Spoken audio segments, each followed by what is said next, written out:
Alright, welcome to This Explainer. Today we're diving straight into the exact procedures for safely managing the National System pre-rig move brake popping. If you work around these massive jackhouses, you already know there's absolutely no room for error here. So let's just get right into it. Here is our roadmap for today. We'll be hitting 4 main points: the National System components, the brake popping procedure, the one-turn maximum limit, and finally, releasing stored energy. Starting things off with Section 1, the National System Components. Identifying the Stearns Electric 82000 series. Okay, so the hardware we're dealing with here on the National System is the Stearns Electric 82000 series. This is a spring-set, electrically released brake setup.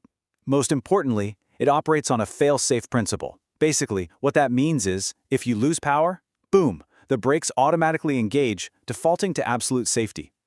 Now, if you're used to the Lennon-Nose setup, you got to shift gears a bit. While the core fail-safe idea is the same, the mechanical interface is totally different. Instead of messing with a joy plug and an external popper, the National System uses a manual brake release knob that you can access directly, right through the brake housing itself. A very different beast. Moving right along to Section 2, the brake popping procedure, or our standard operating procedure. This whole procedure boils down to a 3-step SOP. Remove the dust cap, pop the brake, and put the dust cap back. Super simple, right? But it is absolutely critical to execute it flawlessly, and it all begins with safely getting to the mechanism. Step 1, you've got to carefully remove that dust cap. Now notice it's on the end of the brake cover assembly. It's usually threaded or press fit. And hey, we all know how that offshore salt air gets, so if it's a bit corroded, just make sure you use the proper tools. And please, put the cap somewhere safe. Nobody wants to watch their dust cap take a dive into the ocean. So, moving to Step 2, what does popping actually look like? You grip that exposed manual release knob and give it a sharp, rapid pull outward, then let it snap right back. In and out. This rapid momentary action momentarily releases the disc stack inside, letting the stored motor torque unwind just a little bit. Which brings us to Section 3, the one-turn maximum limit. Seriously, this is the golden rule of unwinding. When you pop that brake, that stored motor torque is going to try to unwind.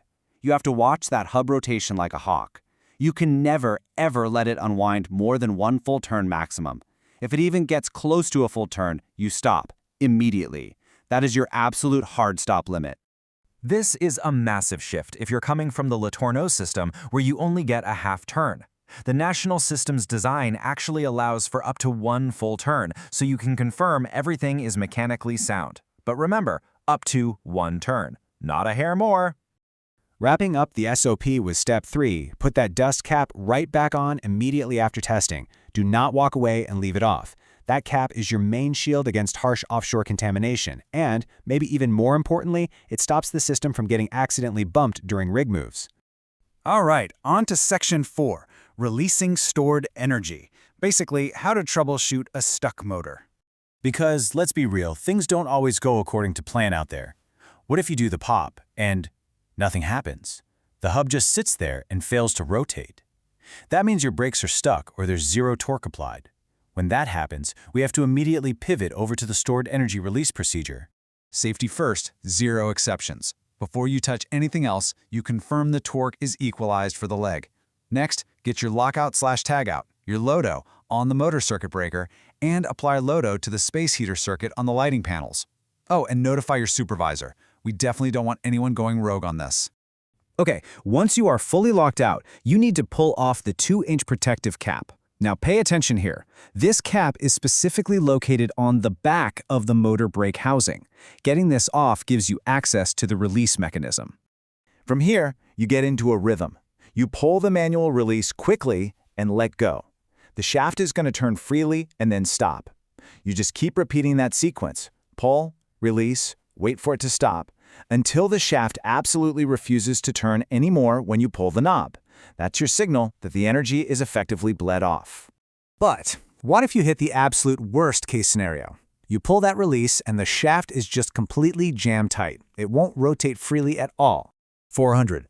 That's the magic and honestly, terrifying number here. Because to physically break that stuck brake free, you might have to handle up to 400 foot-pounds of torque. To put that in perspective, that is an immense amount of physical force to wrestle with. So how do we tackle that safely? You're going to grab a 1 1/4 inch hex socket on a 1/2 inch drive with a nice long handle. You torque that wrench toward the leg cord, always toward the leg cord, guys, and you might even need to rock it a bit while an assistant pulls the release knob. This is for sure a two-person high-effort job. Okay, you finally got it free. Awesome.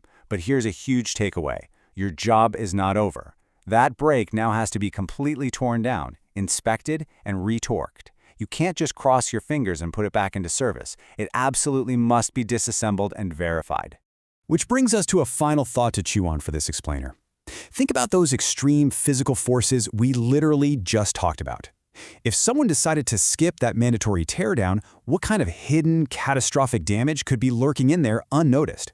We're talking 400 foot-pounds of torque potentially compromising your entire fail-safe system. Kind of makes you want to double-check that SOP next time you're standing on the jackhouse, doesn't it? Thanks for joining me to break this all down. Stay sharp and stay safe out there.